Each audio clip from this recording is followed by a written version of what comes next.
ते गाणं एका पावसाळी संध्याकाळी एकटंच तिथल्या रस्त्यावर उभं होतं. जवळजवळ 45 वर्षांपूर्वी इंजिनिअरिंग कॉलेजला असताना वर्गातल्या मुलांची स्टडी टूर व्हाया महाबळेश्वर गेली होती.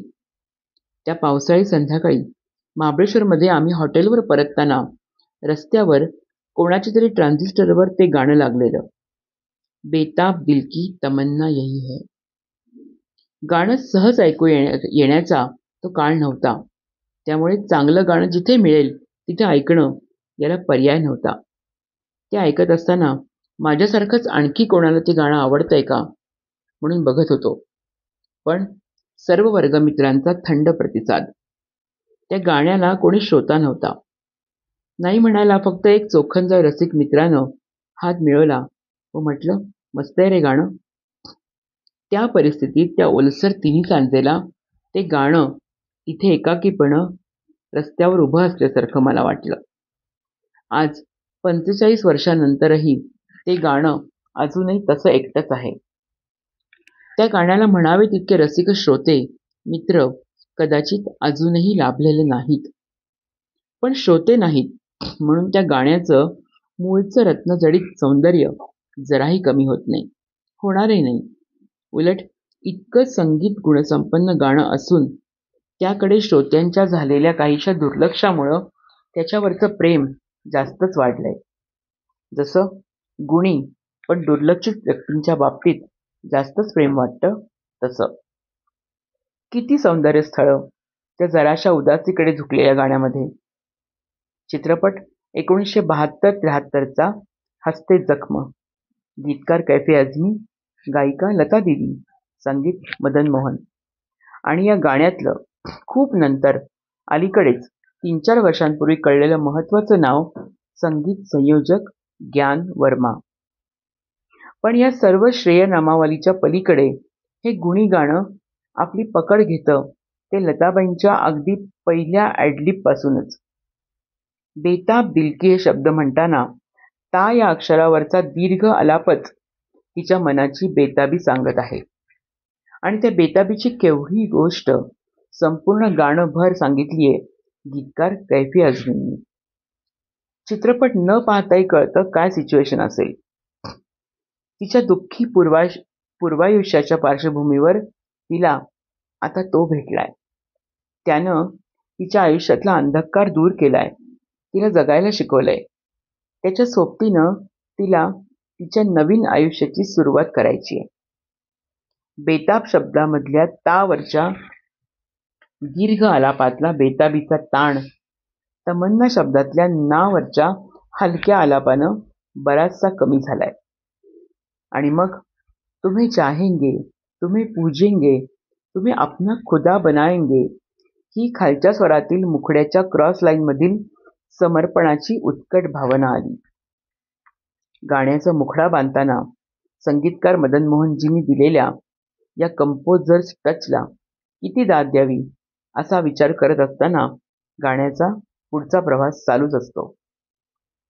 तिची जी एक मोठी गोष्ट ती गाण्याच्या शब्दांमधून सांगतीये त्याला किती सुसंगत या गाण्याचं संगीत संयोजन या गाण्याचे अरेंजर ग्यान वर्मा यांनी केलंय. 4 वर्षांपूर्वी ग्यान वर्मा यांच्या चिरंजीवांना सुशील वर्मा यांना मी भेटलो तेव्हा त्यांनी सांगितलं, माझे वडील ग्यान वर्मा हे अत्यंत गुणवान, प्रतिभावान पण दुर्लक्षित असे वादक आणि संगीत संयोजक होते. 1971-72 मध्ये महान संगीतकार मदन मोहन आणि तितकेच महान संगीत संयोजक मास्टर सोनिक यांची जोडी तुटल्यावर मदनजी चांगल्या संगीत संयोजकाच्या शोधामध्ये होते. आणि माझ्या वडिलांमधले गुण पाहून मदनजींनी हसते जखम या चित्रपटासाठी काही गाण्यांचं संगीत संयोजन करण्याची संधी त्यांना दिली. माझ्या वडिलांनी त्या संधीचं सोनं केलं. बेताब दिल की तमन्ना हे गाणं म्हणजे त्या सोन्याचीच कलाकृती आहे. खरोखर या गाण्याचे संगीत संयोजक ग्यान वर्मा यांनी त्या गोल्डन एराला, संगीतकार मदनजींच्या या आधीच्या परंपरेला शोभेल अशीच या गाण्याची अरेंजमेंट केली. मदनजींचाच पद्धतीचा स्ट्रिंग्सचा म्हणजे ग्रुप व्हायोलिन्सचा वापर आणि त्याच्या जोडीला संतूरचे पीसेस इतक्याच मर्यादित वाद्यात ग्यानजींनी जबरदस्त परिणाम साधलाय. कैफी आझमींचे शब्द, मदनजींचं कंपोजिशन आणि लतादीदींचा आवाज यातून ती नायिका स्वतःची जी स्टोरी सांगतीये तिला पुरेपूर न्याय देणारे, त्याही पेक्षा वरच्या पातळीवर नेणारे M1, M2, M3 ग्यानजींनी केलेत. M1 आणि M3 सारखेच आहेत आणि त्यात त्या स्टोरीमधील हळुवार नाट्यमयता पुरेपूर प्रतिबिंबित होतीये. आणि दुसऱ्या अंतऱ्या आधीचा M2 म्हणजे तर कहरच आहे. हा दुसरा अंतरा मदनजींनी वेगळ्या चालीत कालिंगडासारख्या वेगळ्या रागाची छटा दर्शवत अप्रतिम बांधलाय आणि त्यासाठी तितकाच अप्रतिम M2 ग्यान वर्मा यांनी त्याच स्ट्रिंग्ज व संतूर या वाद्यांचं वेगळं कॉम्बिनेशन वापरून बांधलाय. ते सर्व मूळ गाण्यातून ऐकणं ही स्वर्गीय संगीतानुभूती आहे. गाण्याच्या तिन्ही अंतरातल्या शेवटच्या 3 ओळींना म्हणजे अब जो के आके तुमने किंवा पलभर इसी जन्म में किंवा दिल में तुम्ही बसे हो या ओळींना दिलेली स्ट्रिंग्सची अगदी हलकी, हळुवार, अस्फुट अशी कॉन्ट्रा मेलडी म्हणजे देखील संगीत संयोजकाच्या प्रतिभेचा एक तरल तलम आविष्कार आहे. याशिवाय मुखडा आणि अंतऱ्यामधल्या स्ट्रिंग्जवरच्या फिलर नोट्स, ग्रेस नोट्स म्हणजे तर सूक्ष्म संगीत कलाकुसरींचं कैलास लेणंच आहे. गाण्याची अरेंजमेंट जेव्हा इतकी भारी असते तेव्हा ती अरेंजमेंट ज्या कंपोजिशनसाठी केली तेही तितकंच किंवा त्याहूनही भारी असावंच लागतं आणि ते इथे दिसतंच. मुखडा आणि अंतरे यांच्या मदनजींनी केलेल्या प्रतिभासंपन्न बांधणीत विशेषतः भीगी भीगी पलकों पर या ओळींनी सुरू होणारा दुसरा अंतरा अंगावर शहाऱ्यांचं मोहोळ उठवून जातो. तेव्हा अशा जमून आलेल्या गाण्यांमध्ये लता दिदींचा ते संपूर्ण गाणं साकार करणारा आवाज, त्या गाण्याचे शब्द, चाल, संगीत संयोजन या सर्वांनाच नेक्स्ट लेव्हलला नेऊन ठेवत असतो.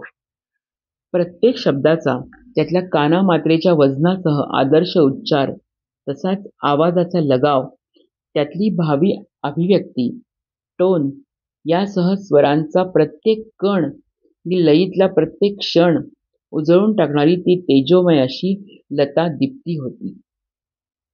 त्या स्वरलतेनं ज्या हळव्या कातर आवाजात भीगी भीगी पलकों पर पासून सुरू होणाऱ्या तुम भी हमको जगाना ना, बाहों में सो जाए या ओळी म्हटल्या आहेत त्या ऐकताना गाण्याच्याही पलीकडचं गाणं काय असतं याचा प्रत्यय येतो.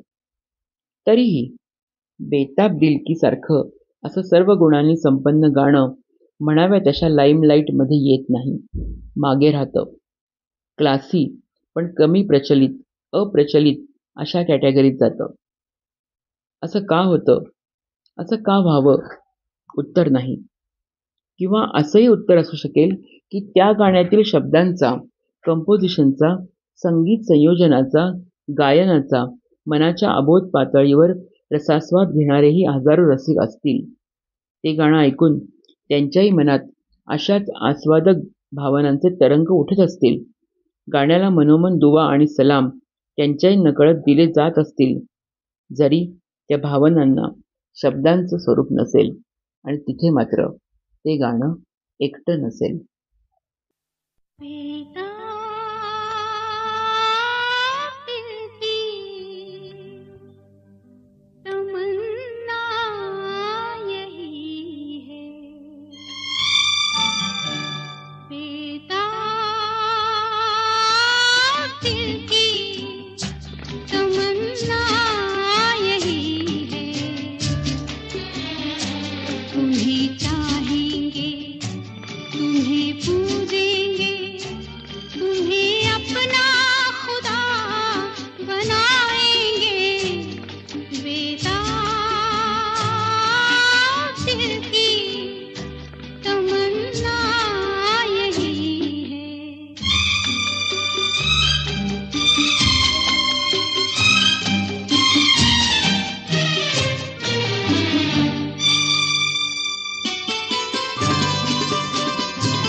धड़कन अपने सीने की हमको जीना पड़ता था, ख्वाहिश कब थी जीने की। अब जो आके तुमने हमें जीना सिखा दिया है, चलो दुनिया नहीं बसाएंगे, बेताब दिल की तमन्ना यही है।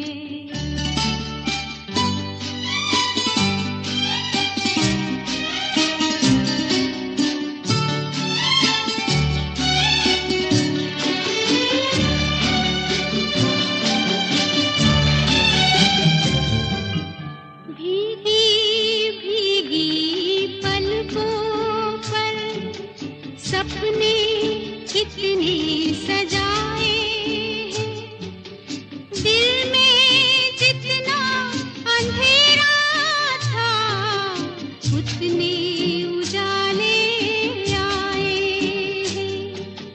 तुम भी हमको जगाना ना, बाहों में जो सो जाए, जैसे खुशबू फूलों में तुम में यूं ही खो जाए। पल भर किसी जन्म में कभी छूटे ना साथ अपना, तुम्हें ऐसे गले लगाएंगे, बेताब दिल की तमन्ना यही है।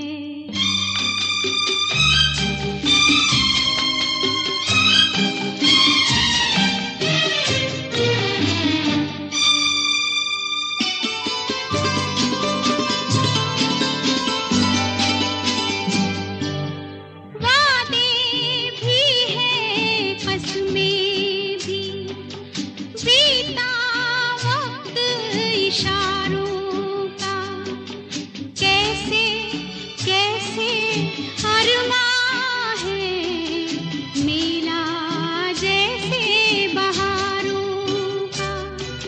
सारा गुलशन दे डाला, कलियां और खिलाओ ना, हंसते हंसते रो दे हम, इतना भी तो हंसाओ ना।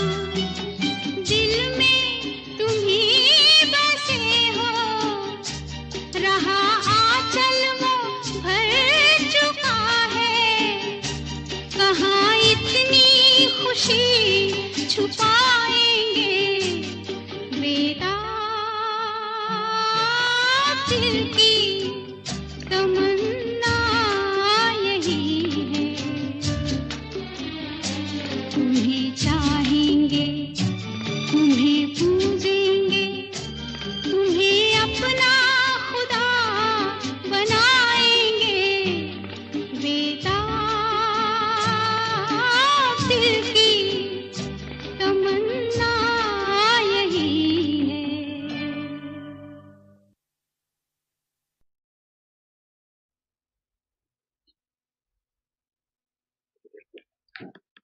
डाऊन द मेमरी लेन 52-53 वर्ष, म्हणजेच 1971-72चा काळ. चित्रपट होता ऋषिकेश मुखर्जींचा बावर्ची. ऋषिदांच्या लाईट हार्टेड कॉमेडीज मधला पहिलाच असेल, पण अतिशय दर्जेदार क्लासी चित्रपट. त्यावेळच्या क्लासेसना आणि बऱ्याच प्रमाणात मासेसना पण आवडला, कारण त्याचा हिरो होता त्यावेळेचा सुपरस्टार राजेश खन्ना.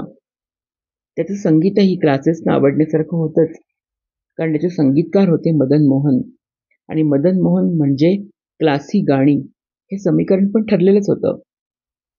आणि अशा गाण्यांमधलं लताबाईंचं ते एकमेव गाणं मोरे नैना बहाए नीर. गाणं शास्त्रीय संगीतावर आधारित असलं तरी रागस्वरूप दाखवण्यापेक्षा भावस्वरूप दाखवण्याकडे गाण्याचा कल अधिक आहे. रागस्वरूपाचं म्हणाल तर म या स्वराला सा मानून म्हणजेच मध्यमात गायल्यास ते मिश्र पिलूवर आधारित होतं. अन्यथा ते किरवाणी, गारा या रागांच्या जवळपास जातं. पण या सर्व तांत्रिकतेपेक्षा त्यातला जो हळूवार रोमॅन्टिक भाव ते गाणं दादऱ्याच्या 6 मात्रांमध्ये कंपोज करताना मदनजींनी जपलाय, तो भावच हे ऐकताना जास्त जाणवतो. कारण या चित्रपटातील या गाण्याची सिच्युएशन तशी भावानुरूपच आहे. जुन्या काळातल्या एकत्र खानदानी कुटुंबातील कलासक्त तरुण मुलगी जया भादुरी, तिला नाच गाणं शिकायचं तर आहे, पण परिस्थितीमुळे संधी मिळत नाही, अपमान होतो. मग त्या अपमानाची भरपाई होण्यासाठी ती घरातल्या हरहुन्नरी बावर्चीकडून गाणं व त्याचा डान्स बसवून कॉलेजच्या स्पर्धेत भाग घेते. तिच्या गाण्याच्या आणि डान्सच्या साधेपणाचं सौंदर्य सर्वांची मनं जिंकतं आणि ती स्पर्धाही जिंकते, अशी सिच्युएशन.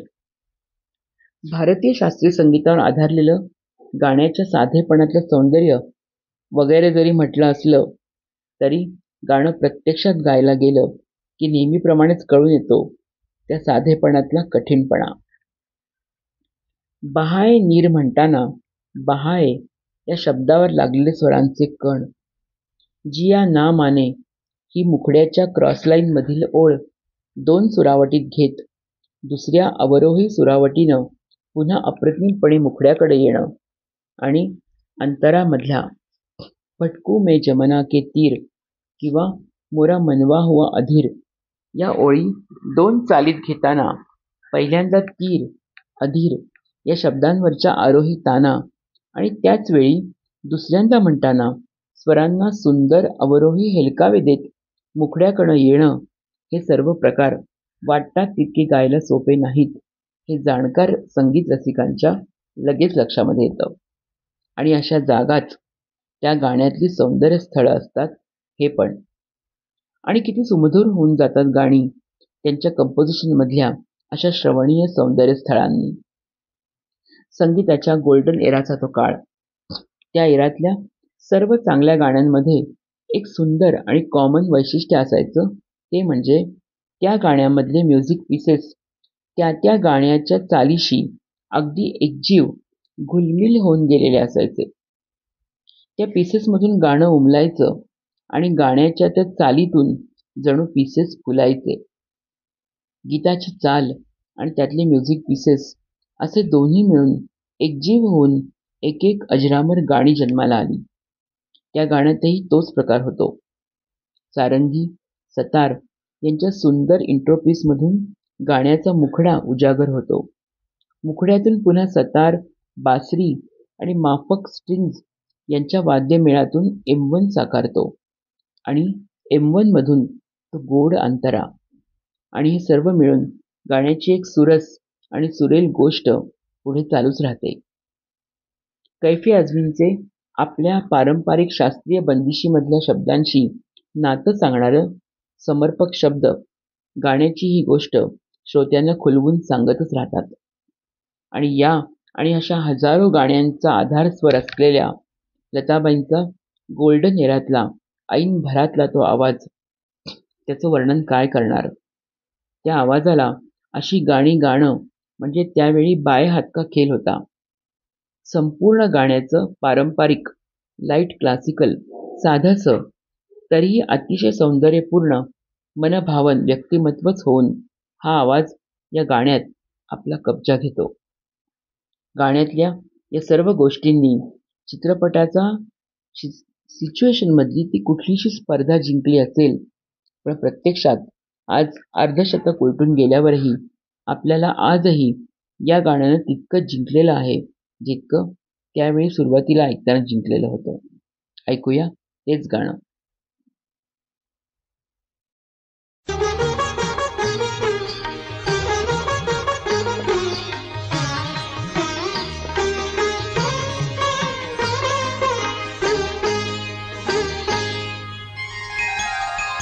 मोरे नैना बहाए नीर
नैना आए, जाओ कहाँ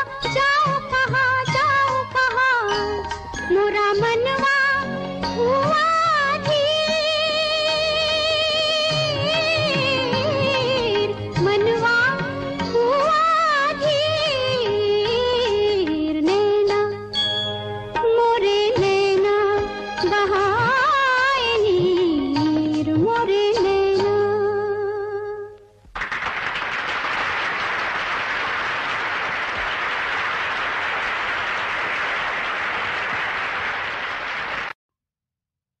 पुण्यात 1970 साली आणि त्यानंतर ही बरीच वर्ष डेक्कनला कॅफे सनराईज नावाचं एक इराणी हॉटेल होतं. पुण्यात यायच्या नुकतीच सुरुवात होण्याच्या त्या काळात अशी इराणी हॉटेलं वगैरे संकल्पनाच माझ्यासाठी नवीन होती. आणि त्यातही त्या कॅफे सनराईजमध्ये आणखी एक नवीन संकल्पना वडिलांबरोबर त्या लहान वयात तिथे पहिल्यांदा गेलो तेव्हा पाहिली. तिथे एक ॲटोमॅटिक रेकॉर्ड चेंजर होता. म्हणजे काचेच्या एका बंद मशीनमध्ये 50-60 रेकॉर्ड्स एका स्टँडवर ओळीने उभ्या लावलेल्या, आणि हॉटेलात येणाऱ्या संगीत रसिकांसाठी त्या रेकॉर्ड्स ऐकण्याची पेड आणि ॲटोमॅटिक सोय त्या मशीनमध्ये होती. मशीनच्या बाहेर त्या रेकॉर्ड्सवरील गाण्यांची लिस्ट होती आणि त्या गाण्यांना नंबर्स दिलेले होते. ऐकायच्या असलेल्या गाण्याचा नंबर दाबून मशीनमध्ये 50 पैशांचं नाणं टाकलं की ते मशीन सुरू होऊन त्यातला रेकॉर्ड प्लेअर सिलेक्ट केलेल्या रेकॉर्डच्या समोर जायचा. ती रेकॉर्ड स्टँडमधून आपोआप बाहेर येऊन रेकॉर्ड प्लेअरच्या टर्न टेबलवर यायची आणि टर्न टेबलवर फिरू लागायची. मग प्लेअरच्या साऊंडरची पिन त्या फिरत्या रेकॉर्डला अलगद टच झाली की गाणं सुरू.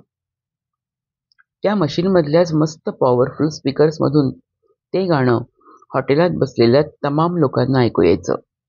आणि त्यातील बहुतेक लोक मोफत मिळालेल्या त्या श्रवण सुखाचा दुवा 50 पैसे खर्च केलेल्या त्या रसिकाला मनोमन द्यायचे. हे असलं भलतं सलतं ऑटोमेशन मी त्या दिवशी वडिलांच्या सोबत पहिल्यांदा पाहिलं तेव्हा गारच झालो. पुणे हे जादूचं शहर आहे असं वाटायला लागलं. आणि त्या तशा नवलाईच्या मशीनच्या त्या पहिल्या भेटीत त्या दिवशी कोणा रसिकाच्या कृपेनं पहिल्यांदाच ऐकलेल्या त्या गाण्याचे शब्द होते, तुमसे बिछड़ के चैन कहाँ हम पाएंगे, खोगे जहाँ तुम हम भी वही आ जाएंगे. लताबाई गात होत्या. ऐकताना खूप काहीतरी भारी वाटत होतं. पण ते भारी वाटणं आयुष्यात पहिल्यांदाच पाहिलेल्या त्या ॲटोमॅटिक रेकॉर्ड चेंजरमुळे आहे की गाण्यामुळे की दोन्हीमुळे हे कळण्याचं ते वय नव्हतं. काहीतरी भारी पाहिलं आणि ऐकलं एवढंच कळलं. पण जे काही ऐकलं त्यातील काहीही आपल्याला कळलं नाही हे देखील कळण्याचं ते वय नव्हतं. पण तुमसे बिछड के या गाण्याची ती पहिली श्रवण भेट मात्र आजही लख्ख आठवतीये. या गाण्याशी झालेल्या त्या पहिल्या आणि गहिऱ्या श्रवण भेटीनंतर वाढत्या वयाबरोबर आणि जाणाऱ्या काळाबरोबर गाणं थोडं थोडं समजत चाललं. त्या गाण्याचे गीतकार कैफी आझमींच्या शब्दांमधला आणि शब्दातून मदनजींच्या चालीत उतरलेला दर्द लक्षात यायला लागला. पुढे पुढे नुसता लक्षात न येता हृदयापर्यंत पोचायला लागला. गाण्यांची अरेंजमेंट भारावूनच टाकणारी लताबाईंचा ऐन उमेदीतला सर्वव्यापी स्वर गाण्याला 4 चान लावत होता. गाण्याची सिच्युएशन रुटीन आहे. अगदी फिल्मी पद्धतीनं तो रुसलाय आणि ती मनवतीये. पण अशा अगदी नेहमीच्या सिच्युएशनने सुद्धा ट्रिगर झालेले त्यावेळेचे संगीतकार, गीतकार, अरेंजर, गायक ही सर्व मंडळी एकत्र येऊन त्या गाण्याला कुठल्या कुठे नेऊन ठेवत. त्याला खूप वेळा लार्जर दॅन लाईफ स्वरूप देत.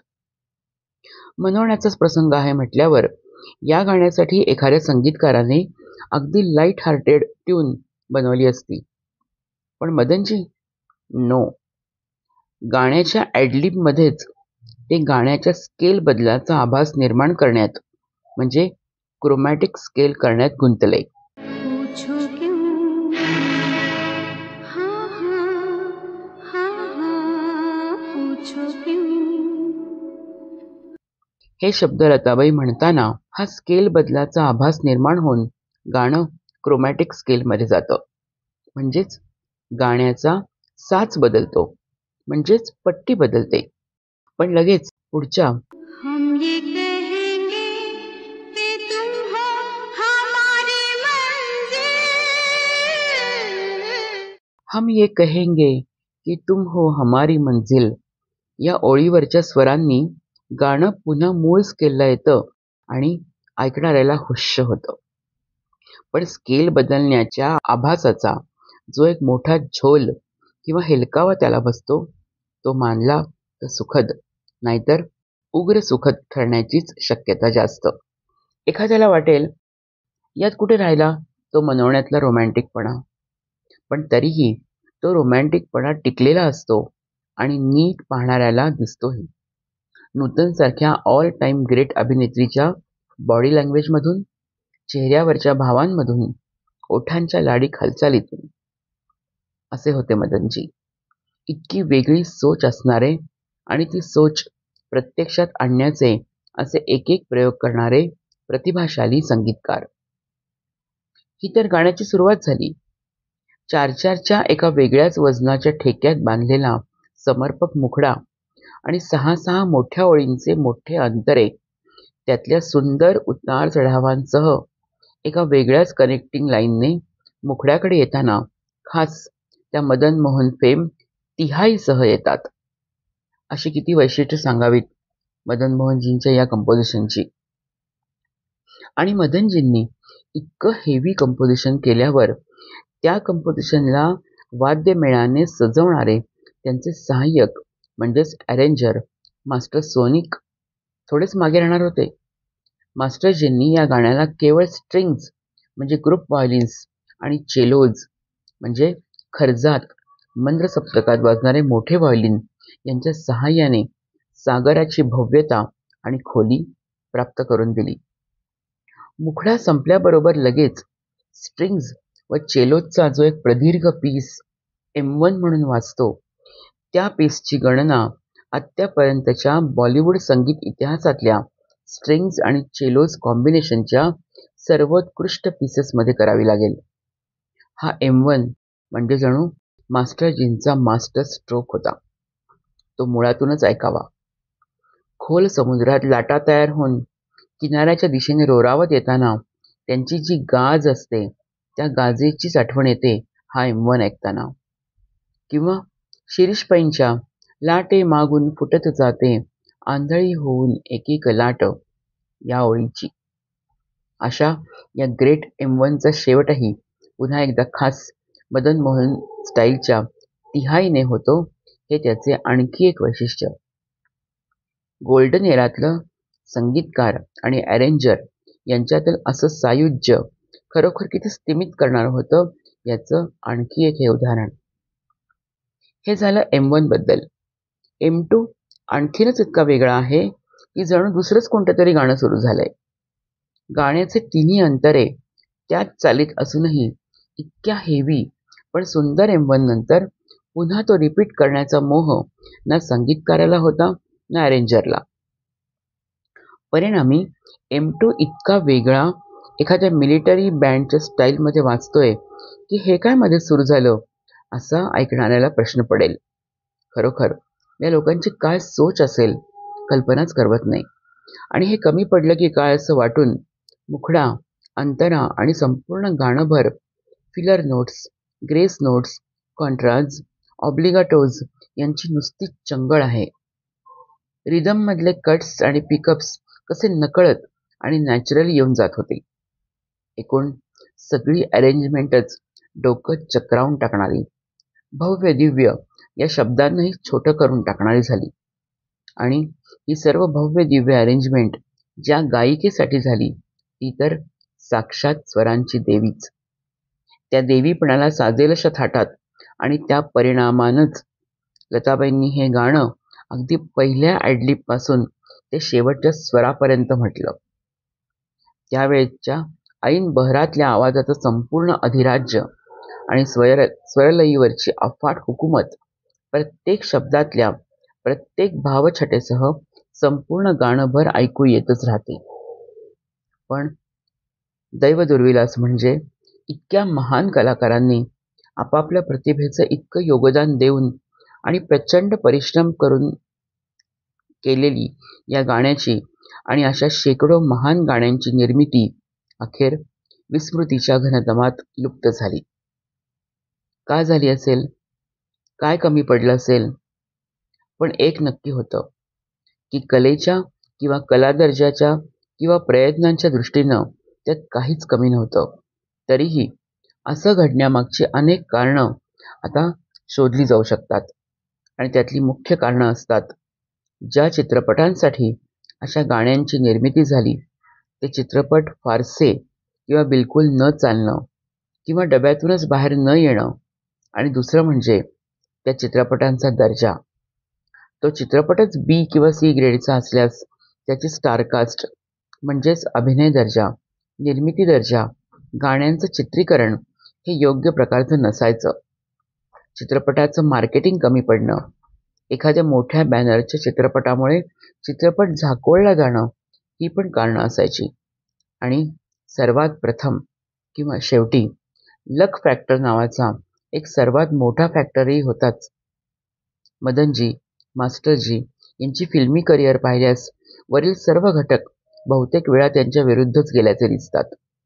त्यामुळे चांगलं काम करूनही बऱ्याचदा गाणी अपयशी ठरणं, त्यातून निराशा, त्यातून व्यसनाधीनता, त्यातून प्रकृतीवर परिणाम आणि शेवटी त्यातून अकाली मृत्यू अशा दुष्टचक्रामध्ये मदनजी अडकत गेले. पण त्यांनी करून ठेवलेल्या कामाचा दर्जाच इतका उच्च होता की आज ते गेल्यानंतर जवळजवळ 50 वर्षांनी देखील जाणकार संगीत रसिक व कलाकार मुद्दाम शोधून शोधून त्यांची चांगली गाणी बसवतात, ती सादर करतात, त्यावर चर्चा होतात, असे लेख लिहिले वाचले जातात. आणि मुख्य म्हणजे मदनजींसारख्या कलाकाराच्या दुर्दैवी शेवटाबद्दल लोक आजही हळहळतात, 2 अश्रू ढाळतात. हे पाहिल्यावर असं वाटतं की ज्या कठोर नियतीनं मदनजींसारख्या मनस्वी कलाकाराचा अंत पाहिला, तीच नियती त्याची थोडीशी का असेना पण भरपाई म्हणून हे सर्व कार्यक्रम, चर्चा, लेख या गोष्टी घडवून आणत आहे. फक्त किंचितशी भरपाई. अशा महान गाण्यांच्या निर्मितीमध्ये त्यांनी दिलेल्या प्रतिभाशाली योगदानाची, त्या निर्मितीसाठी घेतलेल्या परिश्रमांची आणि स्वतः मदनजींच्या या दुनियेला अकाली अलविदा करण्याची, तरीही ती भरपाई आता होणे नाही. तुमसे बिछड़ के चैन कहाँ हम पाएंगे, होगे जहाँ तुम हम भी वहीं आ जाएंगे, पूछो क्यों, हाँ हाँ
सज धज